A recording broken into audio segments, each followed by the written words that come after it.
कर्जत विधानसभेवरून शिवसेना राष्ट्रवादीमध्ये जुंपलीय. कर्जतवर दावा सांगणाऱ्या तटकरेंना महेंद्र थोरवेंनी सुनावलंय.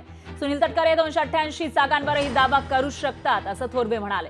आमदार महेंद्र थोरवे यांनी सुनील तटकरेंना खोचक टोला लगावलेला आहे. तर कर्जत विधानसभेबाबत त्यांचं विधान हे वैयक्तिक आहे. कर्जतच्या जागेचा निर्णय महायुतीचे वरिष्ठ नेते घेतील असंही थोरवेंनी सांगितलेलं आहे. त्यामुळे आता कर्जतची जागा नेमकी कुणाला मिळणार ते बघावं लागेल. मात्र त्याच्या आधी इथं शिवसेना आणि राष्ट्रवादीमध्ये जुंपल्याचं दिसतंय.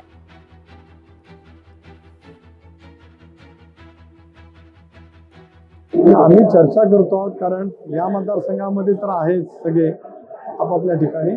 कर्जत खालापूरची जागा 15 वर्ष राष्ट्रवादी काँग्रेस पक्षाचा आमदार त्या ठिकाणी होता. स्वाभाविकपणाने कार्यकर्त्यांची इच्छा आहे की ती जागा राष्ट्रवादी काँग्रेस पक्षाला मिळावी. जागा वाटपामध्ये आम्ही त्या विषयावरती नक्कीच चर्चा करतो. आमचे आदरणीय मुख्यमंत्री एकनाथजी शिंदे साहेब असतील, देवेंद्र फडणवीस साहेब असतील, अजितदादा पवार असतील आणि हे तिन्ही नेते या संदर्भात निर्णय घेतील. तटकरे साहेब काय बोलतात काय नाही त्या संदर्भात मी आज काय बोलणार नाही, कारण तो त्यांचा वैयक्तिक मत त्यांचं ते आहे.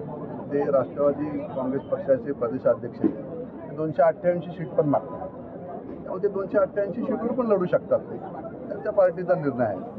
महायुतीचा निर्णय महायुतीचे नेते एकत्रपणे बसून घेतील. लोकशाही मराठी ऐका, पहा, जागरूक रहा.